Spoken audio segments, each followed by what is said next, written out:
શાંતિ. ઓમ શાંતિ. ઓમ શાંતિ.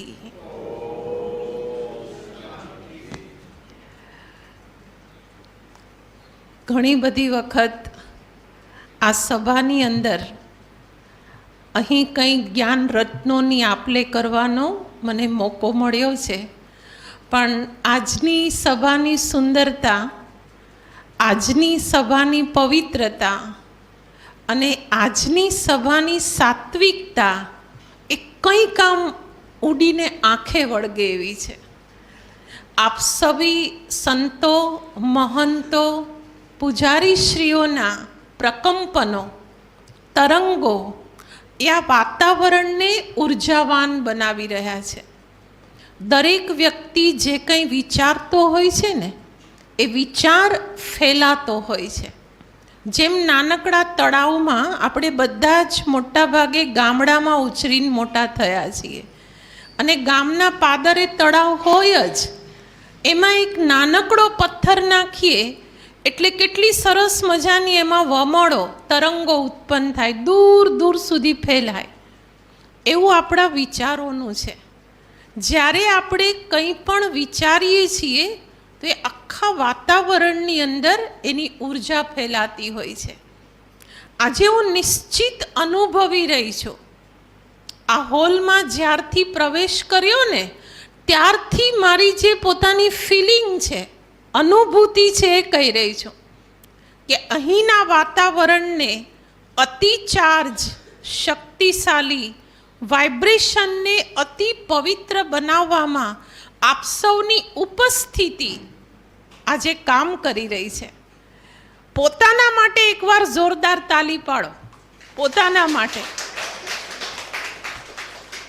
શા માટે આટલી બધી ઉર્જા અને આટલો સરસ મજાનો પવિત્રતાનો પાવર એ આપ સૌમાં છે? એની પાછળના 3 કારણો છે. પહેલું કારણ, સૌથી મહત્વનું કારણ, આખી દુનિયાની જે રખેવાળી કરે ને, એ ઈશ્વરના દરબારની રખેવાળી તમે કરી રહ્યા છો. આ પહેલું કારણ છે ઉર્જાનું. સંસારને કોણ સાચવે છે?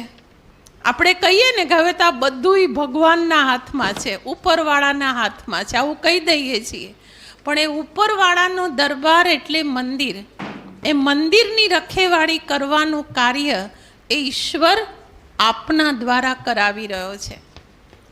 બીજું કારણ, પ્રતિદિન જે ભક્તો આપના સંપર્ક અને સંસર્ગમાં આવી રહ્યા છે ને, એ દરેક કંઈક આશા, કંઈક ઈચ્છા, કંઈક સહાનુભૂતિ મેળવવા માટે આવે છે.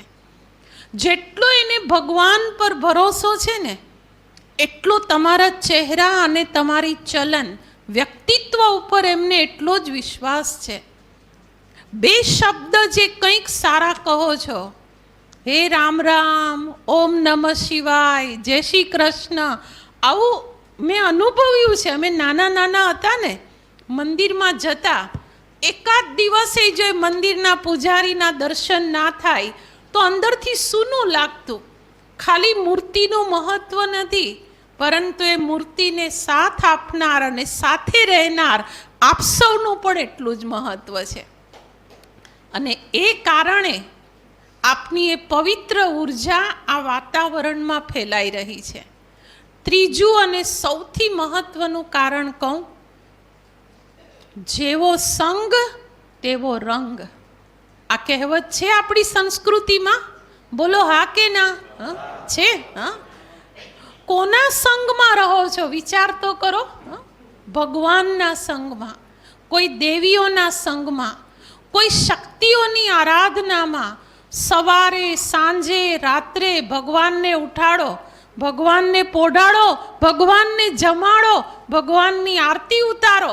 દિવસ દરમિયાન હૃદયની અંદર જેમને આ જ શ્રદ્ધા, ઉપાસના, આરાધના નિરંતર ચાલે છે, તેને કારણે મન જે અંદરથી સાત્વિક છે ને ભાઈઓ, એ સાત્વિકતાના પ્રકંપનો અહીં ચારે બાજુ અનુભવાઈ રહ્યા છે.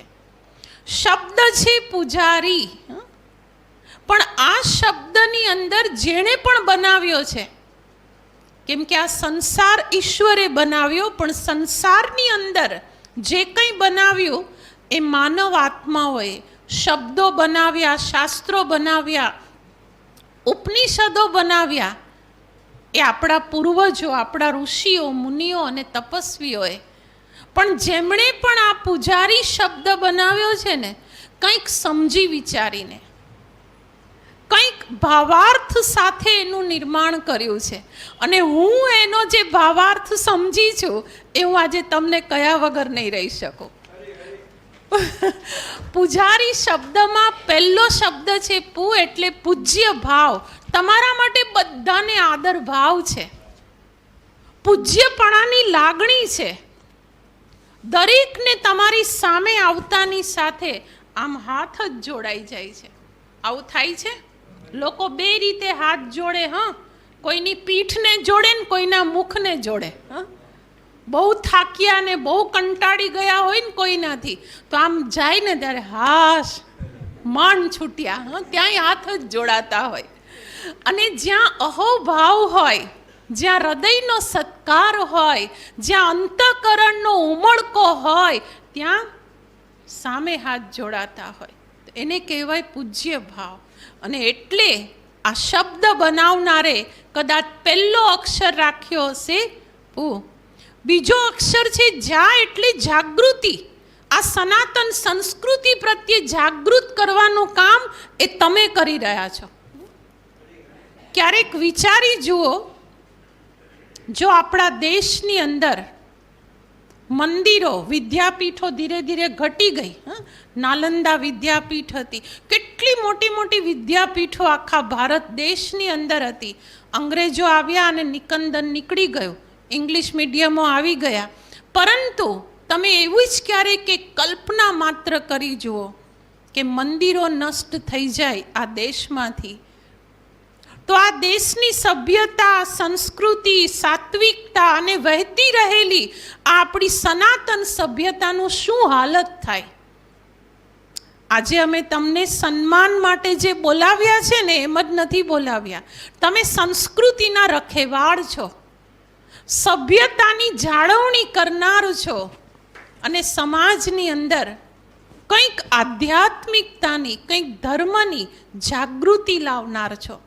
અને એટલા માટે બીજો અક્ષર છે પૂજા. અને રી અક્ષરનો અર્થ થાય છે રીતિ રસમ. જે આપણા બાપ દાદાઓએ, વડવાઓએ રીતિ રસમ જાળવી, એને સાતત્ય આપવાનું કામ ઈશ્વર તમારા દ્વારા કરાવી રહ્યા છે. અને એટલે આપ સૌ નતમસ્તક સન્માનનીય હસ્તીઓ છો.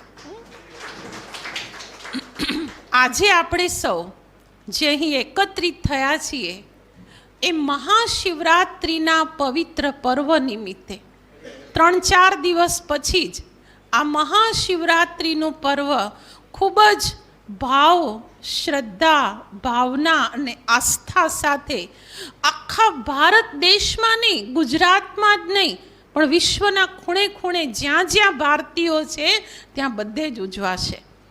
આ મહાશિવરાત્રિનું પર્વ શા માટે રાત્રિ શબ્દ સાથે જોડાઈને આવે છે?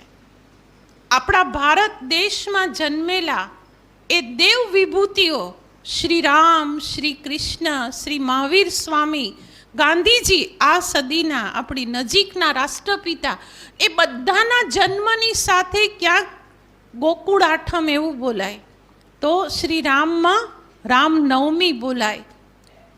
જૈન ધર્મના આદિપિતા મહાવીર સ્વામી સાથે જયંતી શબ્દ બોલાય. માત્ર અને માત્ર એક શિવ પરમાત્મા એવા છે કે જેના જન્મની સાથે શિવ રાત્રિ શબ્દ બોલાયેલો છે. એ રાત્રિ એ કઈ રાત્રિ? આ નહીં હમણાં રાતના 12 વાગશે અને સૂર્ય આથમી જશે, અંધારું થઈ જશે અને એ રાતના 12 વાગ્યાનો સમય એવું સમજો છો? ના, અત્યારે જે સમય ચાલી રહ્યો છે ને એ રાત્રિનો સમય છે, ઘોર કળિયુગનો સમય છે. અને આવા કળિયુગના સમયે, રાત્રિના સમયે સ્વર્ગ એ દિવસ હતો, ત્રેતા અને દ્વાપર એ મધ્યાહન હતો, અને અત્યારે આ કળિયુગ સાંજ હતી. આજથી 250, 300, 400 વર્ષ પહેલાંય કળિયુગ હતો જ. પણ ત્યારે સંધ્યાનો સમય, કાંઈ લોકોમાં સાત્વિકતા હતી. લોકો ઘરને તાળા નહોતા મારતા, ખેતરે જતા ને ખાલી આંકડીઓ મારીને જતા, ખુલ્લા આકાશ નીચે ઊંઘી શકતા. આજે આપણે બધાને પેલા પ્રાણીઓ પુરાઈને એમ પાંજરામાં પુરાઈને સૂવું પડે છે. આને કળિયુગ ના કહેવાય, શું કહેવાય? વસ્તુની નહીં, વ્યક્તિની સલામતી નથી રહી. તમે બહાર ખુલ્લામાં સૂતા હશો અને તમારી કોઈ સલામતી અત્યારે કળિયુગની અંદર નથી. આવા ભ્રષ્ટાચાર, અતિ તમો પ્રધાનતાના સમયે એ પરમ કૃપાળુ પરમાત્મા શિવ આ ધરા ઉપર અવતરિત થાય છે. એની યાદગાર એ આ મહાશિવરાત્રિ પર્વ છે. શિવરાત્રિના દિવસે આપણે બધા ઉપવાસ રાખીએ છીએ. એ ઉપવાસ એક દિવસ માટેનો નથી. અમને ઘણા પૂછતા હોય છે કે બેન તમે ઉપવાસ એકટાણા આ બધું કરો? તો હું એમને કહું હા. તો કે કેવી રીતે કરો? હું એમને કહું છું અમારો સદાયને માટેનો ઉપવાસ છે. એક દિવસનો ઉપવાસ નથી, સદા માટેનો છે. ઉપવાસ એ અન્નના ત્યાગ સાથે માત્ર જોડાયેલો નથી, પરંતુ ઉપવાસ એ વિકારોનો ત્યાગ, વ્યસનોનો ત્યાગ, બુરાઈઓનો ત્યાગ, કુરીતિઓ અને અપ્રામાણિકતાના ત્યાગ સાથે જોડાયેલો શબ્દ છે. અને આવો ઉપવાસ કરીએ ને ત્યારે ઉપરવાળો પ્રસન્ન થાય. અન્નને ત્યાગ કરી દેવું એકાદ દિવસ માટે એ તો સારી વસ્તુ છે, કરવું જ જોઈએ, કેમ કે એને આરામની જરૂર છે. અને એટલે આપણા ઋષિ મુનિઓએ સપ્તાહમાં એક દિવસ રાખ્યો હતો કે શનિવાર કરો, સોમવાર કરો, મંગળવાર કરો, શુક્રવાર કરો, કોઈને ને કોઈ એક દિવસ. આપણે રજાનો લઈએ છીએ, તમે નહીં. તમે તો 24 કલાક તમારી ડ્યુટીમાં અવિરત છો, પણ નોકરી, ધંધા, બિઝનેસ એ બધામાં સપ્તાહમાં એક દિવસ રવિવારની છુટ્ટી હોય. આ મશીનરીને ક્યારે છુટ્ટી મળે? તો આપણા પૂર્વજો ખૂબ જ બુદ્ધિશાળી હતા. આપણા ઋષિ મુનિઓ એ મહાન શરીરના વૈજ્ઞાનિકો હતા, અને એટલે એમણે આ રચના કરી હતી કે ભાઈ એક દિવસ ઈશ્વરને ખાतिर અન્નનો ત્યાગ કરી દો, શરીર સ્વસ્થ રહેશે. ચોમાસાની અંદર લગાતાર, જો શ્રાવણ મહિનો, એમણે કહ્યો કે ભાઈ એક ટાઈમ ખાવાનું છોડો. કેમ કે ચોમાસાની અંદર આપણી પાચન શક્તિ મંદ થઈ જતી હોય છે, જઠરાગ્નિ મંદ થતી હોય છે. પણ જો આવું કીધું હોત તો આપણે નહીં માનત. પણ એમણે શું કહ્યું કે શિવનો મહિનો, શ્રાવણ મહિનો, તમે તે દિવસે આખો મહિનો ઉપવાસ કરી શકો. દરેકે દરેક પ્રકારની એ ઋષિઓએ બનાવેલી ધાર્મિક પરંપરાની અંદર કંઈક વિજ્ઞાન સમાયેલું છે. ક્યાંક શરીર વિજ્ઞાન, ક્યાંક પ્રકૃતિનું વિજ્ઞાન. 24 કલાકે તુલસીની અંદરથી ઓક્સિજન નીકળ્યા જ કરે છે, એટલે એને માનું નામ આપી દીધું. પીપળો પૂજાવા કેમ માંડ્યો? નિરંતર ઓક્સિજનનો એ પિતા કહેવાય, ઓક્સિજનનો બાપ કહેવાય પીપળો છે ને, એટલે પીપળાને પૂજાવવાની વાત કરી. વડલો, એ વડનું ઝાડ એ ઔષધિનું સ્થાન છે. અનેક પ્રકારની ઔષધિઓ તેમાંથી ઉત્પન્ન થાય છે. તેથી વડ સાવિત્રીનું વ્રત એ આપણા પૂર્વજોએ રાખ્યું. દરેકે દરેક વાતને એમણે ધર્મ સાથે એટલે જોડી કે લોકો એને આસ્થા, વિશ્વાસ અને શ્રદ્ધા સાથે સન્માન આપતા રહે. તો આપણા ઋષિ મુનિઓ એ આધુનિક વિજ્ઞાનીઓ કરતાં પણ મહાન હતા. તો શિવરાત્રિના દિવસે આપણે મંદિરમાં જઈએ છીએ ને, બીલીપત્ર અર્પણ કરીએ છીએ. એ બીલીપત્રના 3 પાન એ આપણને સૌને કહે છે કે ત્યાગ, તપસ્યા અને સેવા, આ ત્રણેયનો બીલીપત્ર ભગવાન ઉપર અર્પણ કરો. વૃક્ષ પરથી તોડી અને આપવા એ તો સહેલા છે, પેલા શિકારીએ આખી રાત નીચે બીલીપત્ર પાડ્યા, એ ઝાડ ઉપર ચડ્યો, એને નહોતી ખબર કે આ બીલીપત્રનું ઝાડ છે. હા, આપણે કથા સાંભળી છે ને બધાએ. નીચે શિવલિંગ હતું અને પરમાત્મા પ્રગટ થયા, અને આપણે એને શિવરાત્રિ કહીએ છીએ. વાસ્તવમાં બીલીપત્રના 3 પાન જે છે, ત્યાગ, શેનો ત્યાગ? ઘરબારનો નહીં, વિકારોનો ત્યાગ, અંદર ઘર કરી ગયેલી બુરાઈઓનો ત્યાગ. એને છોડવાની જરૂરત છે. ઘરને છોડવું તો સહેલું છે, પણ ઘર કરી ગયેલી જે અનેક પ્રકારની વિકૃતિઓ છે એને ઈશ્વર ઉપર સ્વાહા કરીએ. તપસ્યા અર્થાત ધ્યાન, મેડિટેશન, ખૂબ જ શ્રદ્ધાથી એનું ધ્યાન કરીએ. અને સેવા એટલે નિસ્વાર્થ ભાવે, કોઈ અપેક્ષા વગર અન્ય માટે કરેલું સારું કામ. આ જો અહીંયા બેઠેલા છે આપણી સામે, એક વખત એ મંદિરની મુલાકાત લો ને, માનવ મંદિરની, અંદરથી એમ થાય કે ના, ખરેખર આ ખરું મંદિર નિસ્વાર્થ સેવાનું મંદિર છે. તો આવા 3 પાનના બીલીપત્ર એ આપણે ઈશ્વરને અર્પણ કરીએ. દૂધની લોટી ચડાવીએ છીએ. ખાસ શિવરાત્રિને દિવસે તો ઘણું બધું દૂધ એ આપણે મહાદેવના મંદિરની અંદર અર્પણ કરી દઈએ છીએ. માફ કરજો, હું તમારી ભાવના અને શ્રદ્ધાને ઠેસ નથી પહોંચાડતી, પણ આજે એક હાકલ કરું છું.